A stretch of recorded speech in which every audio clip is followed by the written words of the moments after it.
Okay, welcome everyone. We appreciate you being here. I'm Bob at the Bosch Kitchen Center. Also on our web pages, bkccooking.com and mykitchencenter.com. I'm going to demonstrate today the MUM4405UC, which is Bosch's compact mixer. This was introduced in the United States in 1981. I was here for its unveiling, and I have loved and been excited about this machine ever since. It's a little 4-quart mixing bowl, a very, very compact, hence its name, power unit, which folds up and fits into small areas. So what we're going to do is make some whole wheat bread really quickly. I wanted to mention a couple of things about this compact mixer that's great. It comes with a dough hook, a little kneading arm. It looks lightweight. It's spring steel, stainless. Don't let its appearance deceive you. This thing develops gluten incredibly, just like the big Universal. It's got a cookie whisk for your intermediately heavy ingredients, and then a light one for meringuing egg whites and items that you can pour. We've used fresh milled flour, which is done in the Nutri-Mill here today, and we're going to set that in, put this in, and it's ready to go. We're going to add to the bowl 3 cups of hot water. I run it at about 100 degrees. We're going to put in that some oil, and I've used for oil today 50% coconut oil and then 50% just regular oil. Now we'll add to that 6 3/4 cups of fresh whole wheat flour. Okay, there's our flour. Put the Vital Wheat gluten, the dough enhancer, some salt, real salt that we carry. We really like that. It's a heart-friendly salt, and the SAF instant yeast. I'm going to go ahead and turn it on first speed now. If you watch where the flat side of the dough hook hits up against this bowl, which was right there, now it'll be right here. It moves about 1 inch each time. Unlike double orbital action that a KitchenAid has, where it just does this straight up and down, it's vertical and going like this. This machine is a planetary gear, so it's on an angle and it's turning like that and has that shape that you saw that goes down and catches the floor of the bowl, then comes up and catches the wall of the bowl and pushes the dough into there, then pushes it down at the bottom, and it changes about 1 inch every revolution. So you can see that it's mixed this in very, very quickly. What I've discovered with this compact is with our breads 100% whole wheat, I've found that if you add everything at once, it does a wonderful, wonderful job. But if you watch the flour go through that mirror over my head, you'll see that it's starting to stretch it everywhere. I'm going to put the 2nd speed now.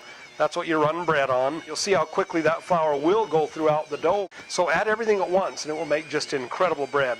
The only obstacle you'll have is finding what we call the water to flour ratio.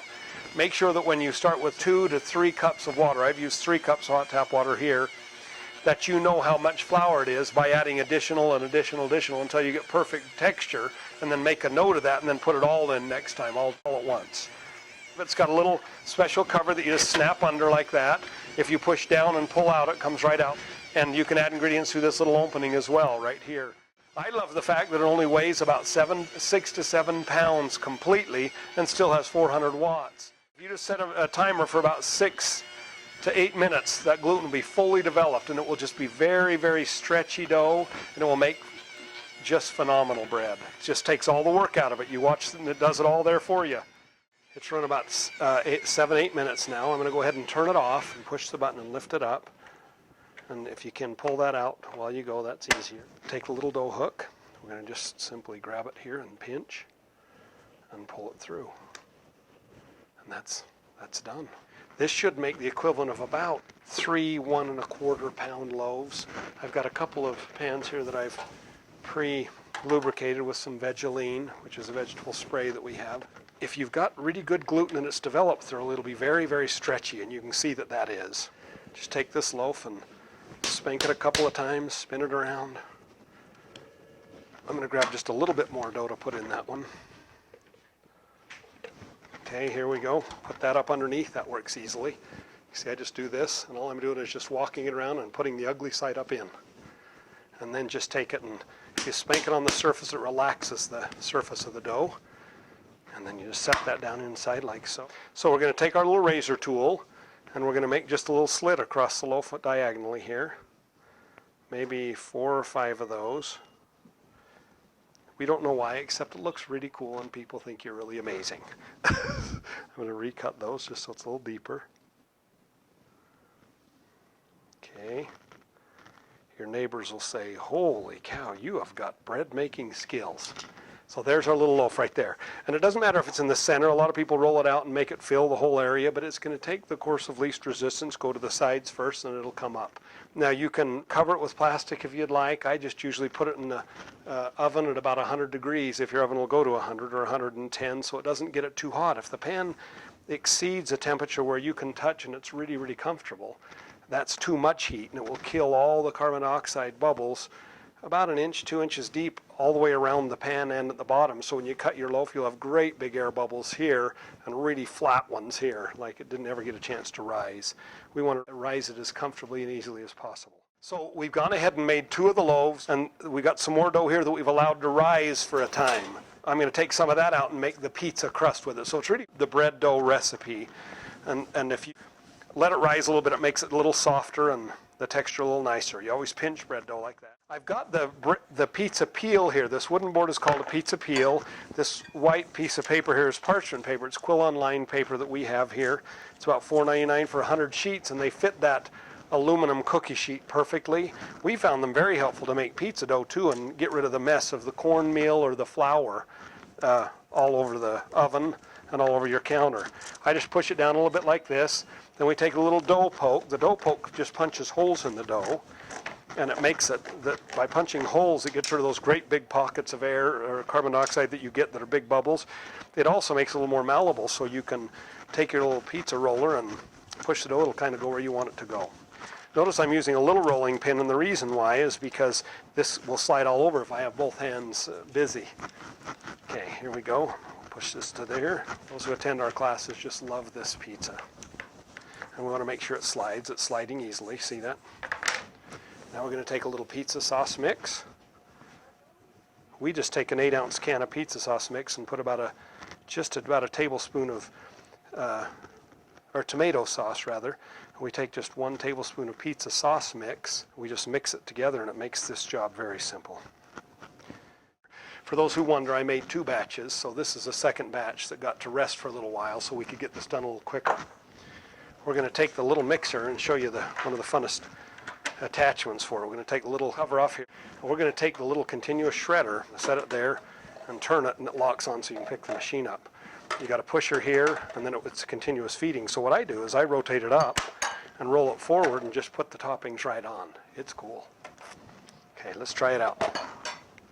Set it down. I'm going to take some portobello mushrooms and just little ones. And if you can get them to stand, they'll come out looking like a mushroom when they're done. Put a little pressure on it and roll that on to speed 1 or speed 2. And you can just take it and push it down and you're about done. Cool. That's the greatest ever. I think that is so easy. Now we're going to fill some olives in there. You can get some firm black olives that'll cut them really clean, like you've had a knife and done it but totally by hand.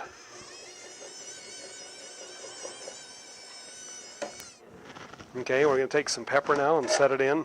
If you use red pepper and green pepper, these are very, very good for you, and they make pizza really good. Put them on their side like that and do the same thing. So great. Okay, we've got our onion. We just cut a little piece off it right here. We're going to take it, and if you can stand it upright, you can see it's this shape. I'd like to stand it upright so I can get little strips of onion there, okay?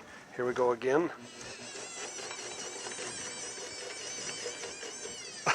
Now that may be too much onion. I don't know, for some of your taste. I'll take a little off. It got a little carried away, but it was fun.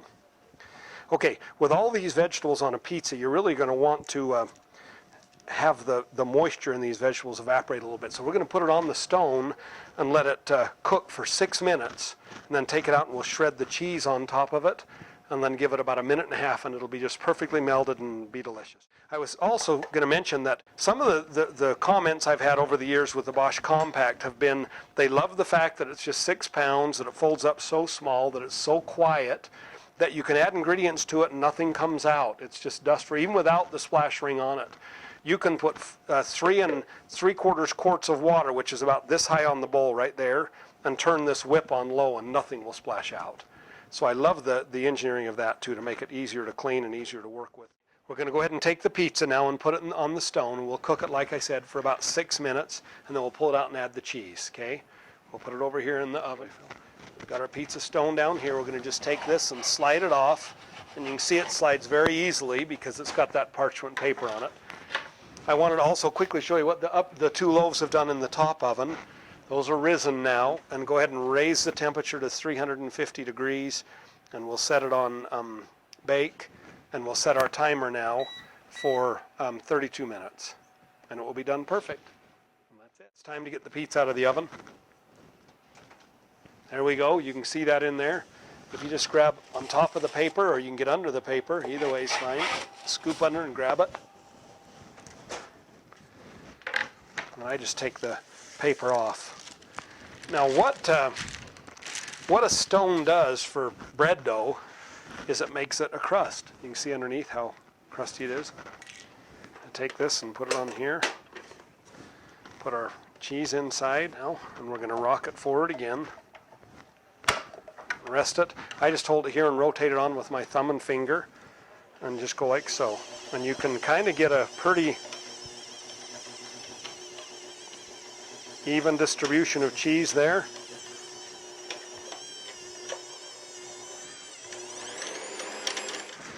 It'll slide real easy because the base is cooked.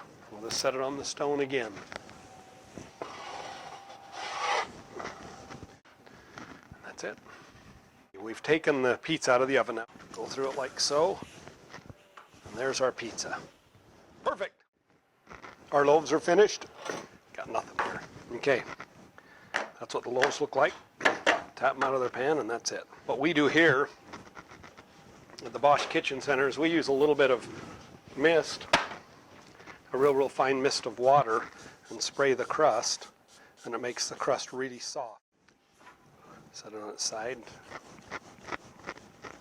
Still hot. There it is.